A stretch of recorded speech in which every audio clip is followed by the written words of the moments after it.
किए, देश को आजादी दिलाने का काम किए। हमें बड़ा गर्व होता है कि हम उस देश के वासी हैं जिस देश में गंगा बहती है। यहाँ 4 लाइन भूमिका की लाइन से कहना है मास्टर।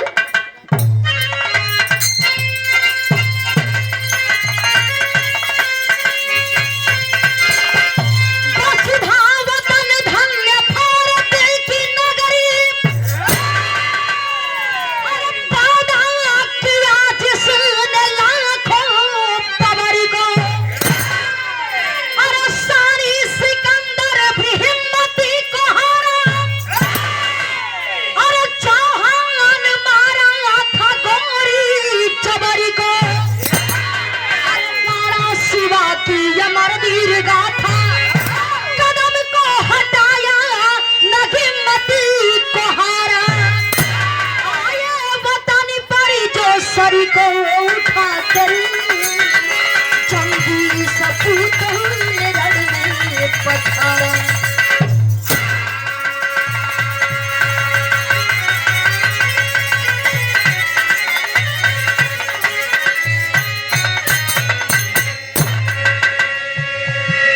गौर करेंगे बाबू, यहाँ एक लाइन कव्वाली का टुकड़ा लगल हो। कैसे मास्टर?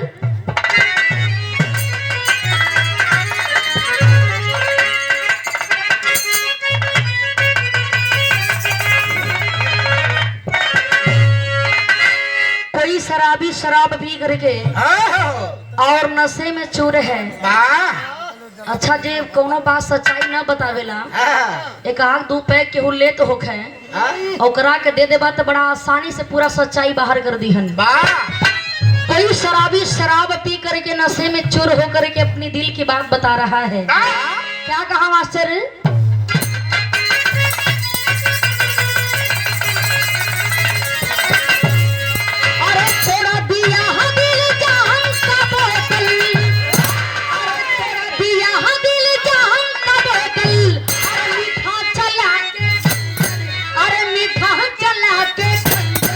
नजरों में तेरे इल्जाम का समंदर,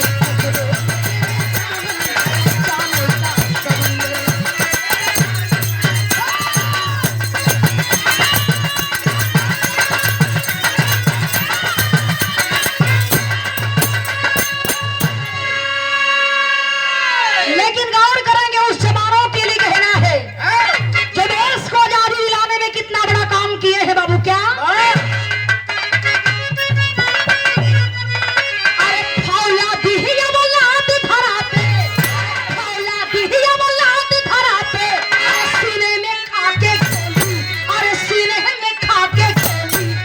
चाहे भले कर दे तू कला।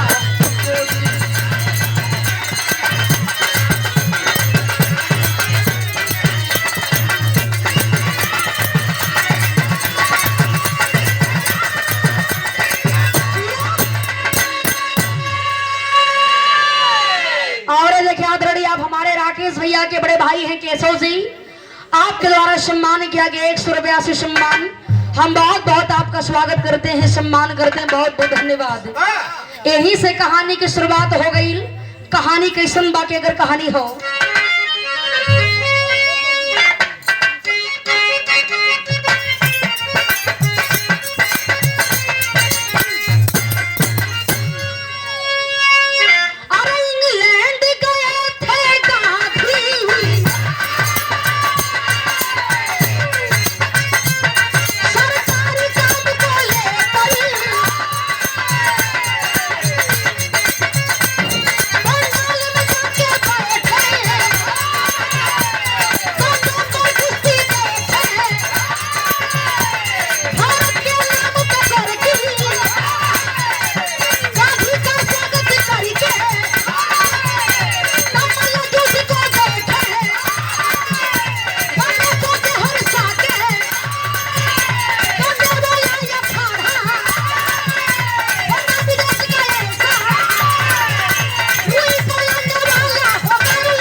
और इस भाव पर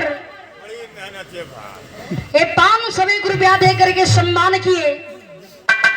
आदरणीय आप राकेश भैया, आपके द्वारा मैं बहुत बहुत आपका स्वागत करती हूँ, सम्मान करती हूँ। बहुत बहुत धन्यवाद। मालिक हरे के मोड़ पे तरक्की दे, यही हमारी दिल से कामना है। बहुत बहुत धन्यवाद। कहानी को समझ लेंगे बाबू।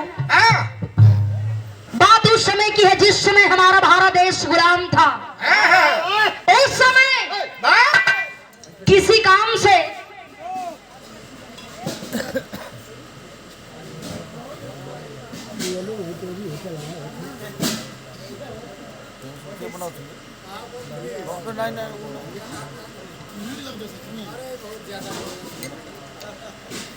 ये देखिए आदरणीय आप 100 रुपया देकर के सम्मानित किया। आदरणीय आप राम किशन पहलवान जी, बहुत बहुत हम स्वागत करते हैं, सम्मान करते हैं। और हमारे श्री राम भैया के ससुर जी हैं, बाबू जी के द्वारा 100 रुपया से सम्मान हमें प्रदान हुआ। मैं बहुत बहुत स्वागत करती हूँ, प्रणाम करती हूँ। बहुत बहुत धन्यवाद, बहुत बहुत प्रणाम बा। लेकिन गौर करेंगे बाबू, एक दिन की बात है, महात्मा गांधी जी किसी काम से इंग्लैंड में गए हुए थे। जब इंग्लैंड में पहुंचलन, इंग्लैंड में जाने के बाद बाबू कुछ दिन तक और शहर के भ्रमण करे चालू कैले हुवन। जब शहर का भ्रमण करे लगलन, धीरे धीरे समय बीतल बा। 1 दिन बीतल, 2 दिन बीतल, तब तक महात्मा गांधी जी भ्रमण करते करते एक ऐसे जगह पर पहुंचते हैं जहां पर जाकर देख रहे हैं कि बहुत ही भारी कुश्ती का पंडाल सजा हुआ था। और उसी कुश्ती के पंडाल में हजारों लोग बैठ करके कुश्ती देख रहे थे बाबू।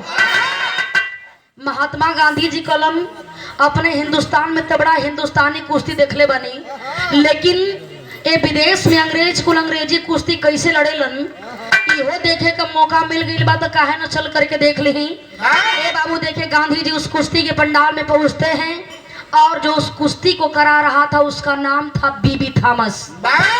बीबी थॉमस को पता चला कि कोई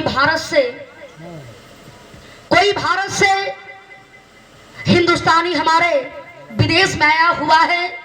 बीबी थॉमस भारत के नाम पर स्वागत करके, सम्मान करके और गांधी जी को एक स्थान देकर के बिठा देते हैं। जब गांधी जी के स्थान देकर के बिठा देलन, ए बाबू दोनों तरफ से कुश्ती चालू हो। जब दोनों तरफ से कुश्ती चालू ना, दोनों पहलवान, दोनों अंग्रेजी पहलवान आपस में कुश्ती को लड़ रहे थे। तबले महात्मा गांधी की नजरिया जहाँ कुश्ती होत बा, जब नीचे जमीनिया पर गई हो, देखलन हो कि अंग्रेजी पहलवान तो गद्दा पर कुश्ती के लड़त हो। 1 नंबर का मोटका गद्दा हो, स्पेंज वाला गद्दा हो, वो गद्दा पर बड़ा मस्ती से दोनों अंग्रेजी पहलवान कुश्ती लड़त हो। देख करके गांधी जी के रोह ना गई। देखा, जब रोह ना गई तो हल्का सा मुस्कुरा दिलन। जब मुस्कुरैलन हा, अपने मन में यह विचार करत हूं कि बारे हमारे हिंदुस्तानी पहलवान, बारे हमारे हिंदुस्तानी पहलवान जो कंकड़ पत्थर और मिट्टी पर कुश्ती को लड़ने का काम करते हैं, और अंग्रेजी पहलवान डब्बा का दूध पिए वाला कि देखो तानी तो रुई के गद्दा पर कुश्ती लड़त हुन। ऐसे तो गद्दार कहल जाना। सही बात हो। ए बाबू देखे, आखिर में आज यह बतिया के सोच करके गांधी जी के रोह गई तरी हल्का सा मुस्कुरा दिलन हा। जब गांधी जी मुस्कुरैलन हो बाबू, बीबी थॉमस की नजर गांधी जी की तरफ पड़ल हो। देख करके बीबी थॉमस अपने मन में विचार कर रहा है कि आखिर क्या बात है, एक हिंदुस्तानी क्यों हंस रहा है। सवाल करते हैं हिंदुस्तानी, एक बात बताओ, आखिर हमारे कुश्ती को देख करके क्यों हंस रहे हो। इतनी बतिया देखे बाबू, इतनी बतिया देखे जब महात्मा गांधी जी सुल्लन खड़े हो जाते हैं और बीबी थॉमस से कहते हैं कि जानते हैं मैं किस लिए हंस रहा हूँ, क्योंकि हमारे हिंदुस्तानी पहलवान कंकड़ पत्थर और मिट्टी पर कुश्ती को लड़ते हैं, और आप क्या अंग्रेजी पहलवान तो रुई के गद्दों पर कुश्ती को लड़ रहे हैं। इतनी बतिया देखन जब बीबी थॉमस सुन ले बाप तो कर पारा हाई हो गई। कलश की चाहे कुछ भी हो जाए, जैसे हमें मौका मिलेगा ना, एक दिन मैं तुम्हारे हिंदुस्तान में जरूर आऊंगा और देखूंगा कि सच तुम्हारे हिंदुस्तानी पहलवान में कितनी बड़ी ताकत है। यह चैलेंज कैले हो। कुछ दिन के बाद महात्मा गांधी अपने हिंदुस्तान वापस आ गईलन। धीरे धीरे समय बीतता गया बाबू। एक दिन की बात है, अचानक वही पीवी थॉमस गवर्नर बन करके दिल्ली में आता है। जब दिल्ली में आइल बा, उनका माइंड इतना तेज रहल कि बात के भुलाई नहीं हुआ। हमरे हिंदुस्तानी जवान के पहलवान के अजमावे की कोशिश में ऐलान करवा दिए। पीवी थॉमस ऐलान करवा देता है कि मैं अपने साथ में अंग्रेजी पहलवान को लेकर के आया हूँ और कोई भी हिंदुस्तानी पहलवान कुश्ती को लड़ सकता है। तो भाई हका मास्टर गीत लगल।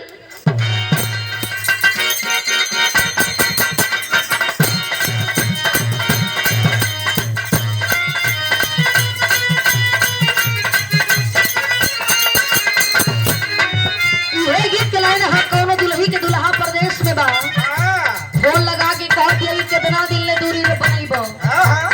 तोहरा के पता नहीं है कि तोहरा बिना हमारा हाल का होता। अरे तो उनका बाबू खुदा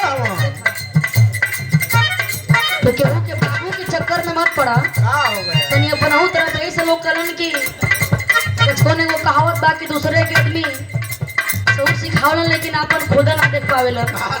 ये गति इनकर हो गईला तो दूसरे के बहुत बड़ा के ऊपर बाबू खुदे होवन।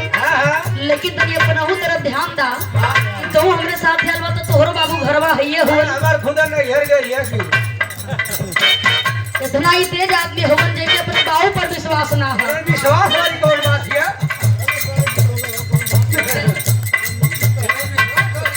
घर पे कहानी आप लोग सुनबे कइला हो। वो वाली हाल ना होके कि अपन जवानी हमके दे दा, हमार बुढ़ाई तू ले ला। ऐसा बात ना होए। गाड़ी करेंगे ऐसा आदमी उनके अपन एगो रोमा के बाल वही वाला ना होवन। जवानी से बड़ी दूर का बात है। दुल्हन फोन लगा के अपना सैया जी से कहते हैं जी हमारा बात सुनी ना। का बतावे हमरा के करे पाके तू बोलाना का पैसा।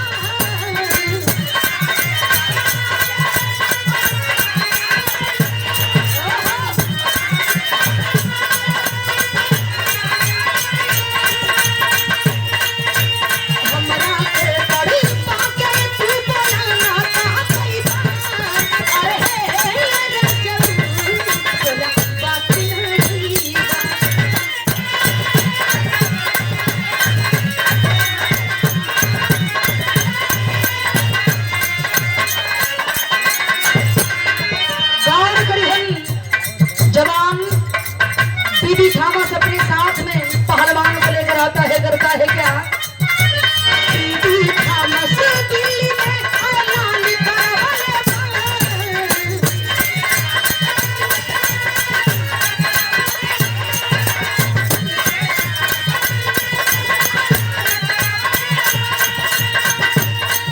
अरे पीवी थॉमस दिल्ली में ऐलान करवा।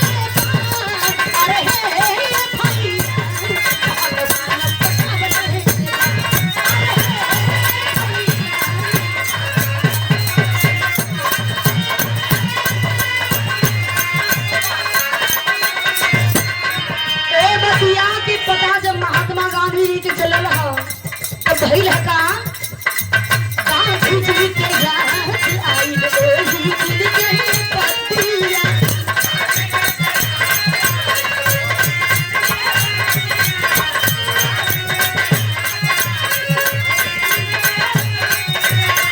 बम्बई बनारस लिखे झांसी बाजे पतिया।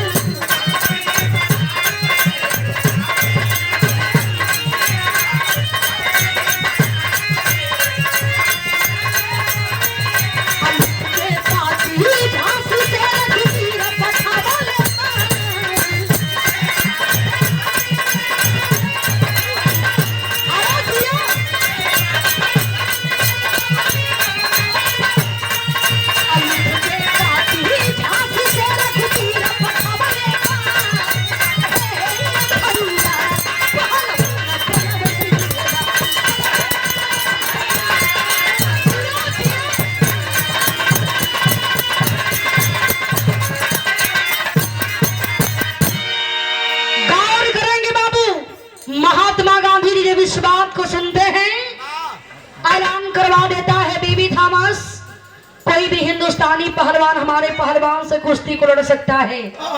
गांधी जी जब बतिया के सुनकर उनके याद आ गई कि ये तो वही बीबी थॉमस है। जब मैं इंग्लैंड में गया हुआ था तो हमसे ऐलान किया था और चैलेंज किया था कि मैं अपने साथ में अंग्रेजी पहलवान को लेकर के आऊंगा और उसी चैलेंज को पूरा करने के लिए हमारे दिल्ली राजधानी में आया हुआ है।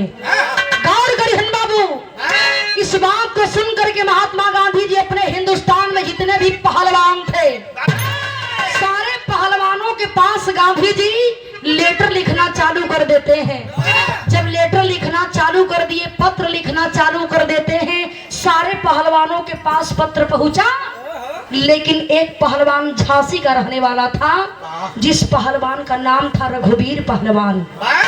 रघुवीर पहलवान जब लेटर को पाता है, खोल करके पढ़ा, सोच रहा है कि रे बड़ा दिन से मोह पहलवानी सिखत बानी, लेकिन आज वो मौका आ गई कि हम अपने आप के सचमुच साबित करके देख लें कि हम जंग में लड़े लायक बानी कि ना लड़े लायक बानी। आज पहली बार हमारे पाला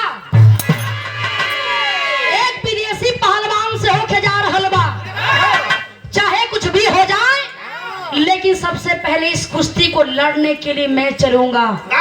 बारे रघुवीर पहलवान उस लेटर का जवाब लिखता है और जवाब लिख करके देखें आखिर करता है क्या मास्टर, गीत लगल हो।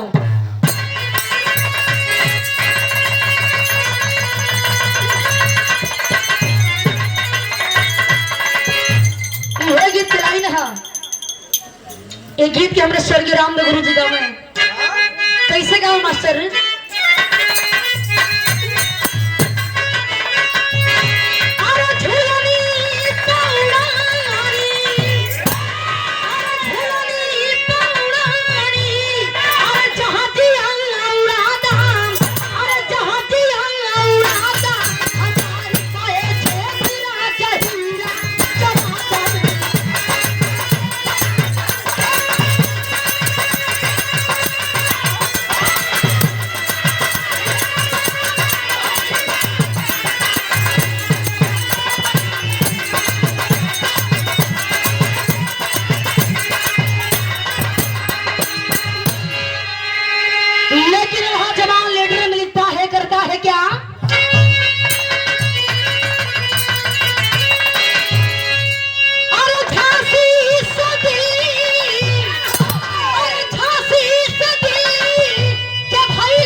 पहलवान से सबसे पहले कुश्ती को मैं लड़ूंगा। और करता है क्या?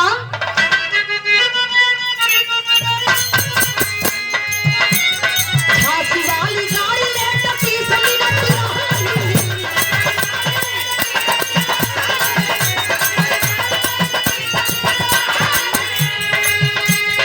और अभी भी सम्मान किया गया हमारे गुरुजी मंच पर मंचासीन हैं राम जन्म उर्फ कोपा कवि जी, जेकर भी यहाँ जगत में बड़ा ही सम्मान हो। हमारे गुरु जी के द्वारा आशीर्वाद स्वरूप 100 रुपया मैं बहुत बहुत प्रणाम करती हूँ, स्वागत करती हूँ, बहुत बहुत धन्यवाद, बहुत बहुत प्रणाम बा। कहना है झांसी वाली गाड़ी ले टपी समी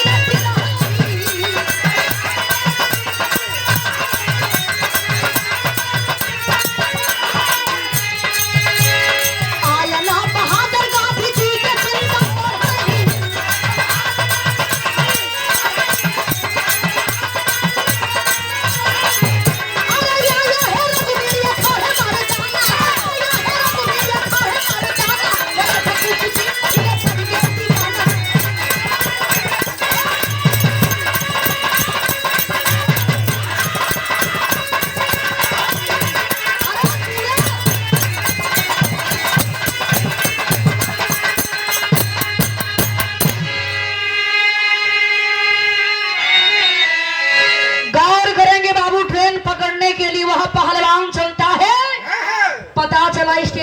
जाने के बाद ट्रेन आधी घंटा लेट बा। मन में घबराहट होके लागल कितना जल्दी हम पहुंच जाई। गांधी जी जब वो लेटर के पौलन खोल करके पढ़लन, कुश्ती का पंडाल सजा हुआ है बाबू। महात्मा गांधी बैठ करके इंतजार करते उनकी चाहे कितना हो पहलवान क्यों ना आ जाए। लेकिन सबसे पहले रघुवीर पहलवान कुश्ती लड़ने के लिए कहा है और जब तक रघुवीर पहलवान नहीं आ जाता तब तक कुश्ती का कार्यक्रम चालू नहीं होगा। ए बाबू देखें, जवान पहलवान ट्रेन पकड़ने के लिए जैसे ही स्टेशन पर पहुंचा, पता चलल कि ट्रेन आधी घंटा लेट बा, लेकिन 12 हिंदुस्तानी पहलवान घर ही से पूरा अपन तैयारी बना के गई रहलन कि कहीं लेट सबे रही, पूरा लंगोटा मोटा चढ़ा के घर ही से टाइट होवन कि खाली मौका पैला के बाद जा करके खाली समर युद्ध में कूदे के रही। ए बाबू आधी घंटा ट्रेन लेट रहल। आधी घंटा के बाद जब ट्रेन आई हो, वह पहलवान उस झांसी एक्सप्रेस को पकड़ करके दिल्ली पहुंचता है। जब दिल्ली पहुंचल बा, जा करके गांधी जी के मन में चिंता होत बा कि बड़ा समय बीत गई, लेकिन वह पहलवान अभी तक नहीं पहुंचा, क्या होगा। ए बाबू देखा नहीं, तब तक कुछ देर के बाद वह पहलवान जा करके बीचों बीच उस कुश्ती के पंडाल में कूदता है और अखाड़े में कूद करके कहा कि अब जरा भी चिंता मत कीजिए, आप जरा भी चिंता मत कीजिए गांधी जी, मैं जो वादा किया हूं मैं उस वादा को जरूर पूरा करूंगा। ए बाबू जब दोनों पहलवान आमने सामने भइलन, जौन अंग्रेजी पहलवान रहल वो पहलवान के नाम रहल बूचर पहलवान। जैसे ही अंग्रेजी पहलवान बूचर पहलवान और हमारा हिंदुस्तानी पहलवान रघुवीर पहलवान जब अखाड़ा के बीच दोनों आमने सामने भइलन हा, ए बाबू देखे वो तो डब्बा का दूध पिए वाला। लोग कहलन कि देसी टमाटर आप लोग देखबा तो बड़ा बढ़िया बढ़िया सुघर सुघर होला, लेकिन जब देसिया टमाटर आप लोग देखबा तो बड़ा लाल लाल बड़ा बढ़िया लगी, खाने भी बड़ा मीठ लगला। लेकिन जो डंकलवा टमाटर होला ओकर खाली खूबसूरती हो, लेकिन ओमे स्वाद तनको एको पैसा का नहीं हो। लेकिन का करवा, आजकल की दुनिया में बनावटी चीज का ढेर ग्राहक भी ज्यादा होवन। कोनो चीज बढ़िया लगत बा, भलो स्वाद रहो चाहे मत रहो, चला कम से कम देखे में तो चिकन चक्कन बा न।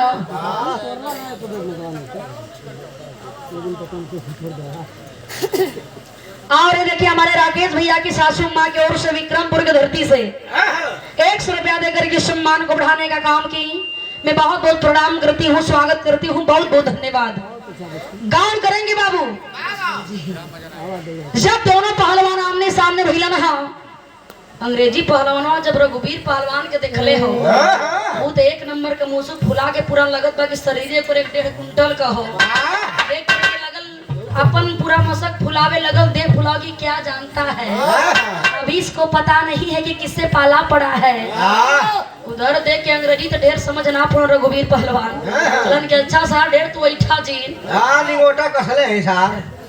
आज समर में भेंट होइए गई, पता चलिए जाई के गरी में कितना दम है। खाली हमारा शरीर मत देखा कि हम पतिल बनी तो तुझसे मुकाबला न कर पाई। बाहर हिंदुस्तानी पहलवान जब दोनों पहलवान आमने सामने भइलन हा, अब देखे तैयारी बना करके जब दोनों पहलवान सामने आते हैं तो हमारा हिंदुस्तानी पहलवान रघुवीर पहलवान करता है क्या,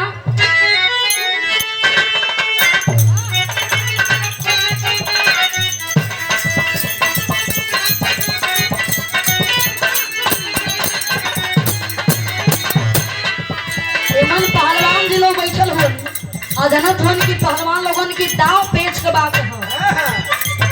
जब दोनों पहलवान आमने सामने भइलन तो भइल है का,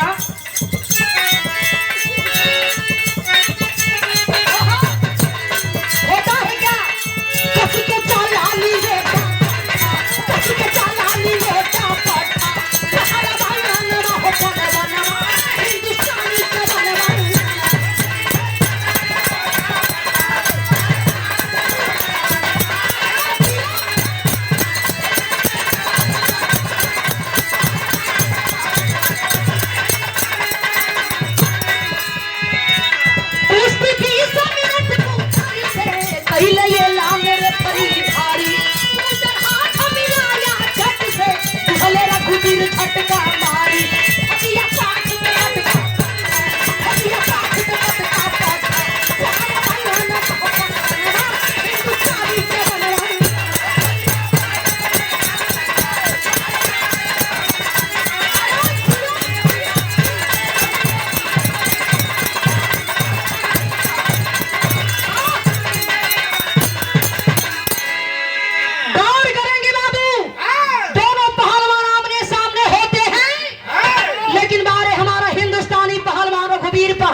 आमने सामने आकर के शेर के जैसे दहाड़ते हुए, शेर के जैसे दहाड़ते हुए अखाड़ा के बीचों बीच जा करके सैल्यूट मारता है। सैल्यूट मार करके और अपना बाएं हथवा से देखें, हंस के हाथ को पकड़ करके धोबिया पाट पर ले जाके पटक देते हैं बाबू। जब धोबिया पाट पे ले जाके पटकलन, जब बेचारू जो 1 कुंटल का 1.5 कुंटल के दहिया फुलावत रहलन, अंग्रेजी पहलवान जैसे ही चारों खाना धरती पर चित भइलन, बारे हमारा हिंदुस्तानी जवान उसके सर पर बाबू जा करके हाथ को सहला रहा है और छाती पर अपने घुटने को रख करके और एक बात कहा कि एक बात याद रख लेना, आए अंग्रेजी पहलवान, एक बात याद रखना कि हर राम कृष्ण की तपोभूमि, अरे हर राम कृष्ण की तपोभूमि, हर बिंद यहाँ का तीखा है। अरे पत्थर को तू क्या याकेगा, अरे पत्थर को तू क्या याकेगा, गद्दों पर लड़ना सीखा है। अरे जीत लिया रघुवीर है कुश्ती, अरे जीत लिया रघुवीर है कुश्ती, पुरस्कार ले आया है। बीबी थॉमस की सब बात अपने माता से बताया है। बारे हमारा हिंदुस्तानी पहलवान, हमें गर्व होना चाहिए बाबू। गौर करेंगे बाबू, हिंदुस्तानी पहलवान रघुवीर पहलवान एक ही झटके में पटकने के बाद कहता है कि याद रखना, कभी भी किसी हिंदुस्तानी जवान से, हिंदुस्तानी पहलवान से नजर मिलाने की जरूरत मत करना, क्योंकि हम उस देश के वासी हैं जिस देश में गंगा बहती है। इसी भारत देश में, इसी हिंदुस्तान की धरती पर राम आए, कृष्ण आए, और तुम्हारे जैसे गधों की क्या औकात है जो हमें ललकारने चले थे। ये बाबू देखें, इतनी बतिया देखें, जब महात्मा गांधी जी सुनते हैं बड़ा गर्व से सीना चौड़ा भइल खड़े होते हैं बाबू, और वह बीबी थॉमस अपने हाथों से रघुवीर पहलवान का स्वागत किया, सम्मान किया। जब स्वागत सम्मान कैलन, बड़ा पैसा उनकरा के मिलल हो। जब पैसा मिलल, बड़ा हंसत खेलत घरमा माई से बतौले ना हुवन, रघुवीर के माई के नाम बा दुर्गा देवी। माई से बतौले ना हुवन, बड़ा हंसत खेलत ट्रेन पकड़ के जब अपना घरमा पहुंचलन, माई दुआरिया पर बैठ करके कोनो काम करत रहली, बेटा के तरफ जब नजर पड़ल हो, देखे कलिन के रे आज हमार बेटा देखत बानी, बड़ा खुशहाली से, बड़ा हंसत, बड़ा गावत घरे आवत हो, का बात बा। सबेरवे से घर से गायब रहलन, लगत बा कि जरूर कोनो बढ़िया बात होई, तब्बे हमार बेटा इतना खुश बा। गौर करिहन बाबू, आज माई अपना बेटा के बुला के कहलिन कि ए बेटा, एगो बात तनी हमरा के बतावा, देखत बानी आज तो बड़ा खुश, बड़ा का बात बा। निकालता है, वह पहलवान पैसे को दिया है, वोट पाया था, उसको देता है कि देख माई, तू हमसे कहत रहलू कि तू कितनो बेटा पहलवानी करत रहले, कि तू पहलवानी तोहरे बस के बात नहीं है ना। देख ना देख, आज तेरा बेटा पहली बार जा करके एक अंग्रेजी पहलवान को पटक करके अपने देश की लाज को बचाने का काम किया है, भारत माता के सम्मान को बचाने का काम किया है। और ये पैसा हराम के नहीं भाई, पैसा मेहनत के बा माई, मेहनत के हो। इतनी बतिया देखे जब माई सुलिन करें कि बेटा हमके पूरी बात बतावा कि आखिर तू तोहरा कहला का मतलब का हो। कहे लगल माँ, एक अंग्रेजी पहलवान था जिसका नाम था बूचर पहलवान, और एक बीबी थॉमस नाम का एक अंग्रेज है जो गवर्नर बन करके दिल्ली में आया हुआ है। ऐलान करवाया था कि चाहे कुछ भी हो जाए, यदि हमारा अंग्रेजी पहलवान से यदि कोई भी हिंदुस्तानी पहलवान कुश्ती को लड़ेगा, जीत जाएगा, तो मैं उसे बहुत सारा पुरस्कार दूंगा और भारत देश छोड़ करके चला जाऊंगा। और मैं उस कुश्ती को जीत गया माँ, और हमें बहुत सारा पुरस्कार मिला है। और ए माई, तोहार बेटवा अपने भारत माता के लाश के बचौलन, और आज तोहरा दूध के मान सम्मान के बचावे के काम कैले हुवन। आज इतनी बतिया देखे जब वो माई सुल्ले बाड़ी, जब बीबी थॉमस के नमवा माई सुल्ले बाड़ी है बाबू, कलिन के ए बेटा तो केकर नाम लेला है जे गवर्नर बन करके आइल हो। ए माई, ओकर नाम बीबी थॉमस बा, ओकर नाम बीबी थॉमस बाई माई वही के पहलवान रहल जौने पहलवान के नाम रहल बूचर पहलवान। और बीच सभा में ओकरा के पटक करके और अपने देश के लाश के बचावे का काम कैली रहा। आज वह जवान बड़े शान से कहता है, मास्टर तेरी की लाइन लगल हो।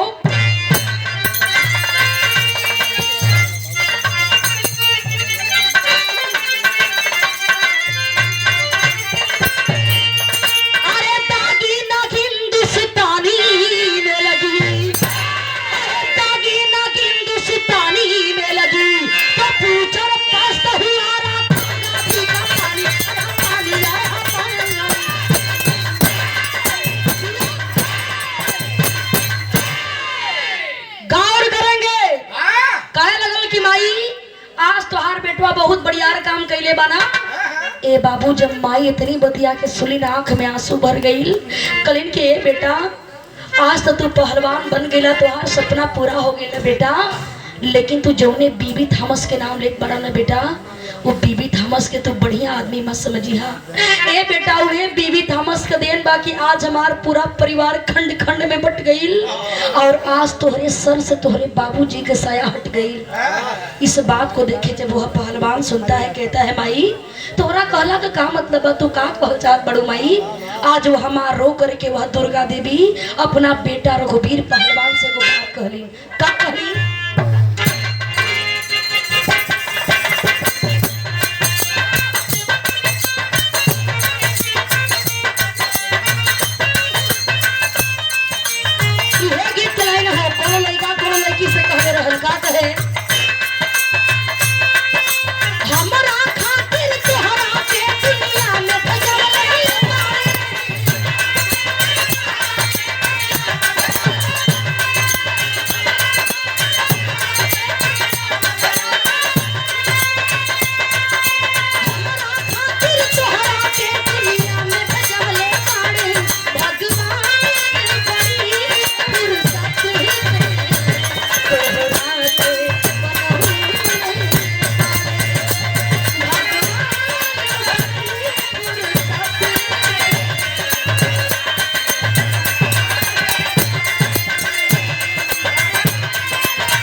लेके आई हो ना, उहे बीबी थॉमस कुछ साल पहले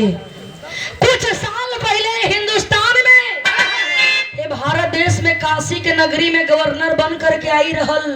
जब आई रहल तो बाबू करे का कह तारी माई का कहे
आज माई बतौलिन के ए बेटा, और वही कुछ ही समय पहले बीबी थॉमस, कुछ साल पहले वही बीबी थॉमस इसी काशी के नगरी में गवर्नर बन करके आया था।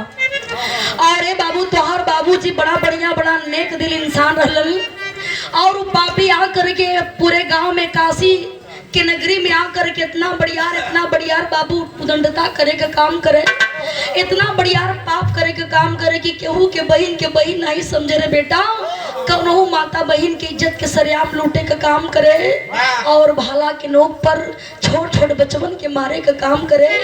ए बाबू, इहे सब तोहर बाबू जो देखना पौलन, ओकरा खिलाफ आंदोलन करे के कोशिश कैलन। और वह पापी गद्दार बीबी थॉमस गुस्से से लाल होकर के, और यही काशी के नगरी में, ये बाबू, यही काशी के नगरी में वो पापी तोहरे बाबूजी के फांसी पर झुलवावे का काम कैलस। वही पापी का देन बा बाबू कि आज तो अनाथ हो गईला, बिना पाप के हो गईला। और वही पापी के डर से हम तोहरा के बनारस छोड़ करके, काशी नगरी छोड़ करके ये झांसी में आकर के लेकर के रहे लगली। इतनी बतिया देखे बाबू, जैसे ही वह जवान सुनता है अपने मन में विचार करने लगा, ए भाई, ये बतिया की जानकारी कहीं हमरा के पहले रहत ना, तो पूछर पहलवान के साथ साथ वो पापी गद्दार बीबी थॉमस के भी सर के काट करके तोहरे चरण में लिया करके डाल देती, और हमरे बाप के बदला पूरा हो जाओ। ए माई, चाहे कुछ भी हो जाए, लेकिन तोहार बेटवा ही कसम खात बा कि जब तक तोहार बेटा अपने बाप के बदला के न चुका ली ना, तब तक एक घर के एगो दाना खायल हराम हो। वाह, 12 हिंदुस्तानी पहलवान मन में ठान लेता है, और अपने माई से को बात करना है। भाई लगा मास्टर,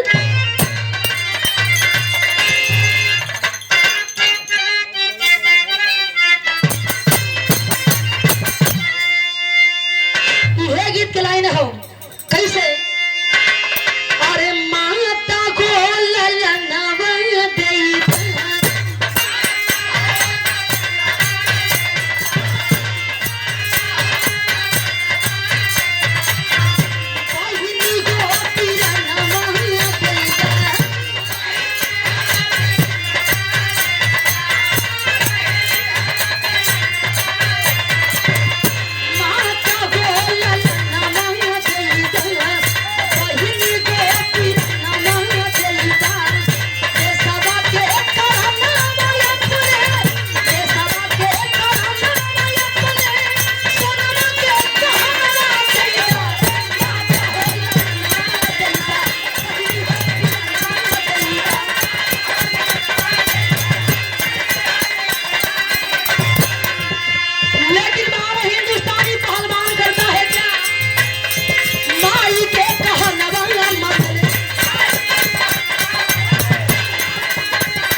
कुछ भी हो जाए, जब तक मैं अपने बाप के बदले को नहीं चुका लूंगा, जब तक मैं अपने बाप के बदले को नहीं चुका लेता, तब तक हमारे सीने में ठंडक नहीं पड़ेगी।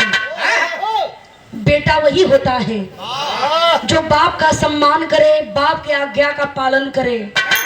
बाप तो नहीं है, लेकिन हमारा माई बाड़ी ना, माई कबो बाप का कभी महसूस ना होके देहलीन, लेकिन वह पापी बड़ा सहजे में, बड़ा बेरहमी तरीके से हमरे माई के सिंदूर के उजाड़े के काम कैले हो।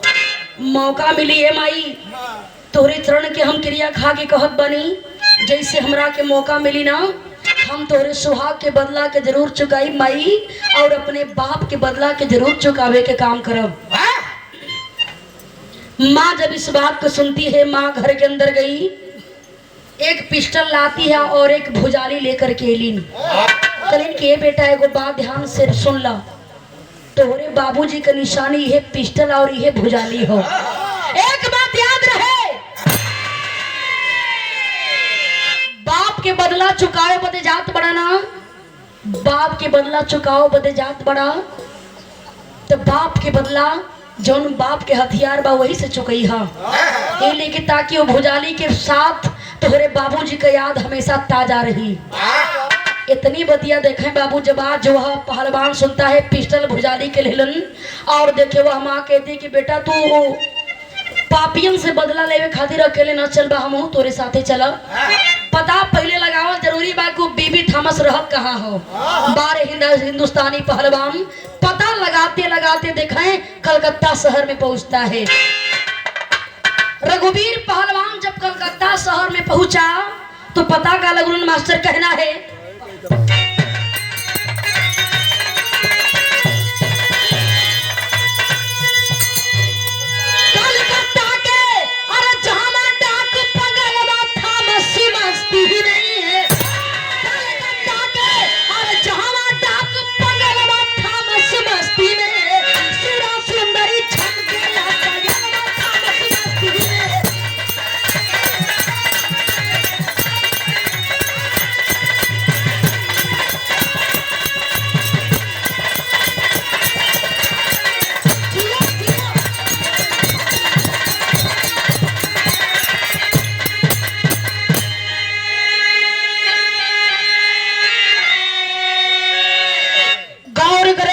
पता लगाते लगाते रघुवीर पहलवान कलकत्ता शहर में गईलन।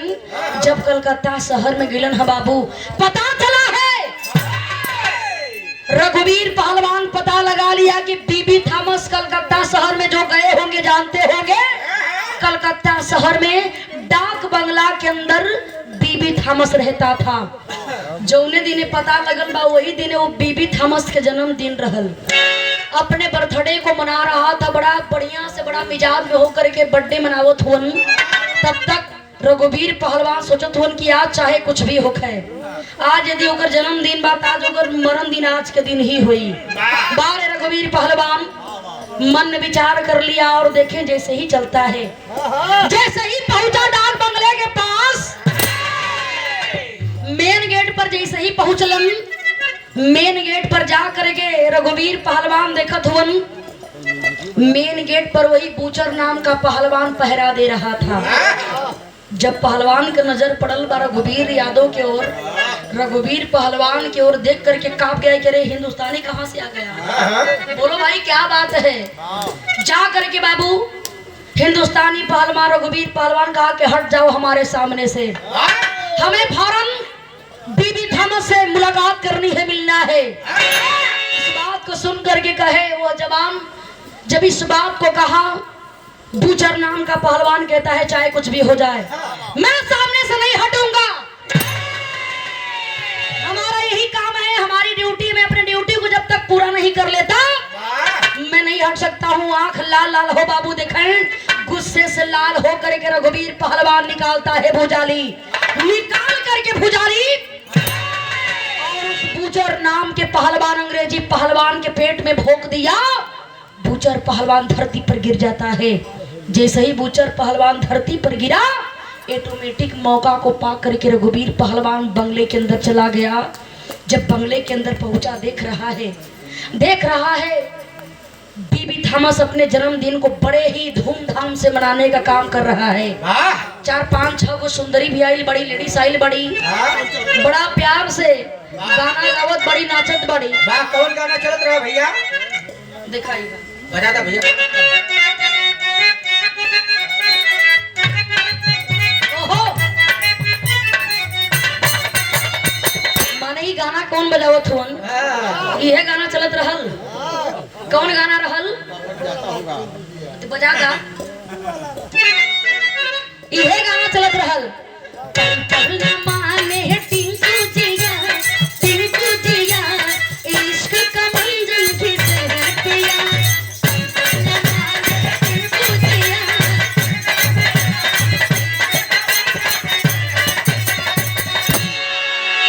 कुल अपने भाषा में अंग्रेजी गाना बजा के कुल नाचत रहलन, लेकिन हिंदी में आप लोगों के समझावे के पड़ता है। गौर कर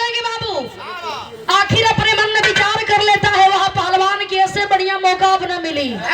चाहे कुछ भी हो जाए, हमारे परिवार को उजाड़ करके आज यह पापी जन्मदिन मना रहा है, खुशियां मना रहा है ना। आज चाहे कुछ भी हो जाए, लेकिन आज के ही दिन इसका मरण दिन भी होगा। ए बाबू, पूरा अंग्रेजी पुलिस जितना हो, दारू पी करके, शराब पी के सभी लोग नशे में चूर हैं। और वो बीबी थॉमस वही केक कटले भी नहीं बा, बड़ा बढ़िया केक लिया के सामने रखल गई बा, केक काटे के कोशिश करत हुन। तब तक वो बीबी थॉमस भी दारू पी करके नशे में चूर है बाबू। और तब तक निकालता है पिस्टल, रघुवीर पहलवान निकालता है पिस्टल बाबू। और पिस्टल को निकालते हुए ऑटोमेटिक गोली चलाता है। अंग्रेजी सिपाहियों पर गोली चलाना चालू कर दिया। हजारों की भीड़ बा, बहुत सारे लोग मिलकर के एंजॉय कर रहे हैं। चलाता है गोली, भगदड़ मचा बाबू, सारे लोग हाहाकार मचाने लगे। और उसी भगदड़ में जा करके निकाल करके भुजाली और देखा रघुवीर पहलवान उस बीबी थॉमस के सर को काट लिया। उसके सर को काट लेता है और काट करके जैसे ही उस बंगले से निकल करके भागना चाहता है बाबू, तब तक कई ठे अंग्रेजी सिपाहियन का नजर पड़ल हो। और आज वह जवान भागते भागते देखें आखिर करता है क्या।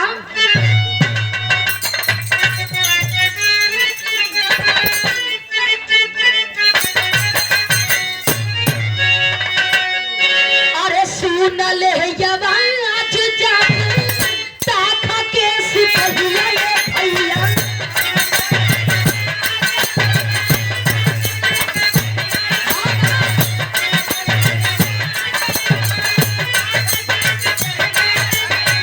चारों ओर गोलियन से करे पहचान।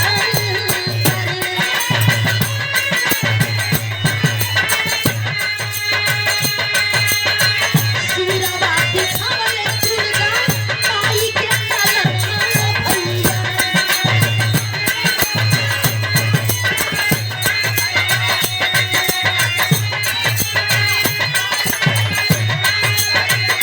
गलिया से छाली छाली दहिया तारे तारे।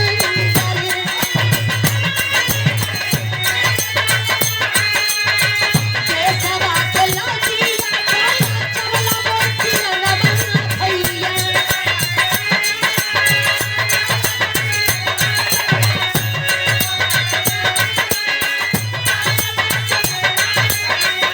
माई के सपना सल जवला मूर्ति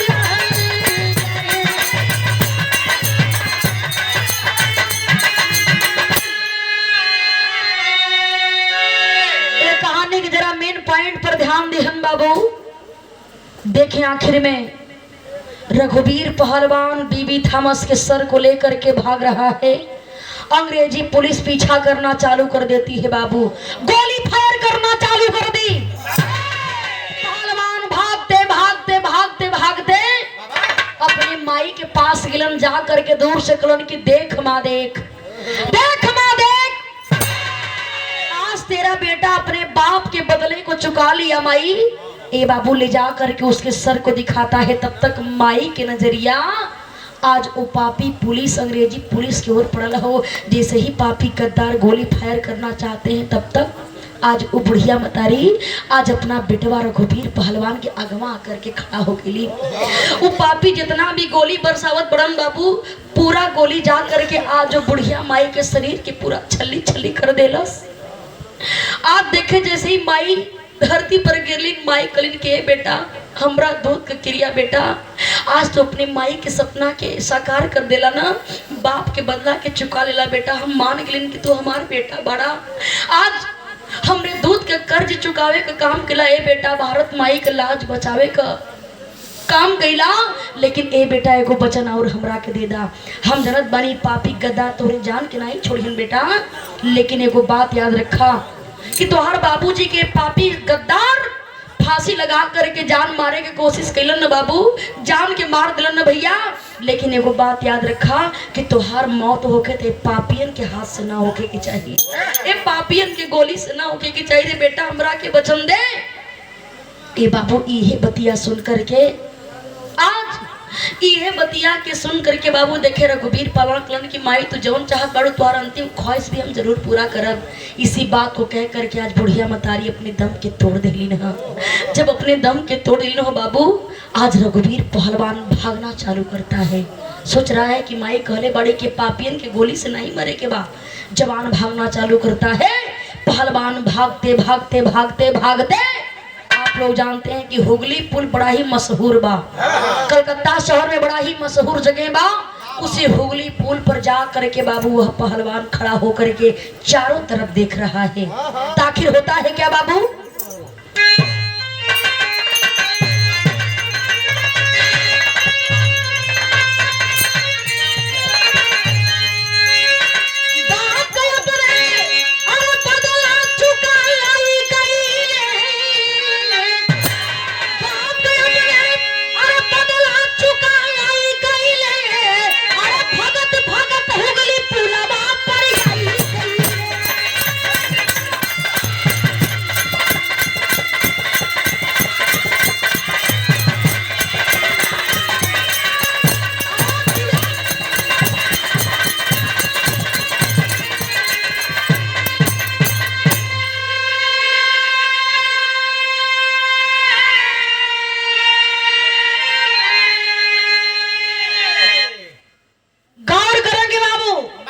रघुवीर पहलवान भागते भागते हुगली पुल पर पहुंचता है। चारों तरफ देखा तो चारों तरफ से उस पहलवान को अंग्रेजी पुलिस घेर चुकी थी।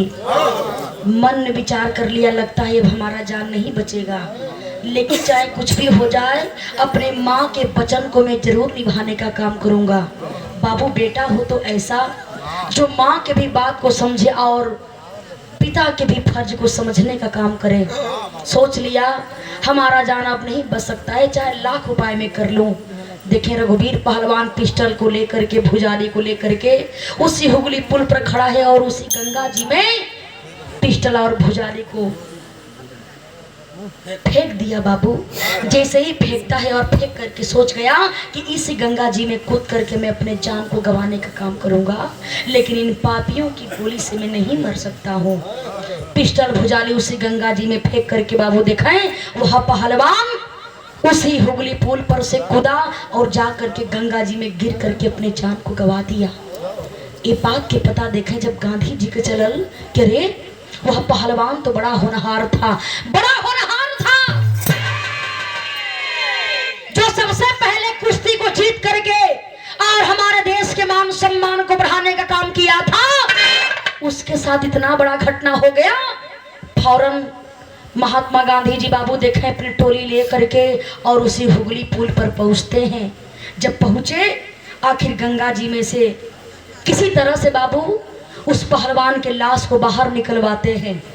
जब उस लाश को बाहर निकलवाते हैं अपने मन में गांधी जी विचार किलन, यह जवान यह पहलवान बहुत बड़ा काम किया है, इसका भी नाम इतिहास के पन्नों में जरूर लिखना चाहिए, इसका भी नाम जरूर रोशन होना चाहिए, क्योंकि अपने देश के फर्ज को अदा करने का काम किया है, अपने परिवार के फर्ज को निभाने का काम किया है और हंसते हंसते अपने आप को कुर्बान करने का काम किया है। बाबू यदि आप लोग आज भी झांसी चौक के पास जाएंगे तो उस पहलवान रघुवीर पहलवान के नाम से उसी झांसी चौक के पास समाधि बनाई गई है और बहुत ही बड़े अक्षरों में उस पहलवान का रघुवीर यादव पहलवान उसका नाम भी लिखा गया है।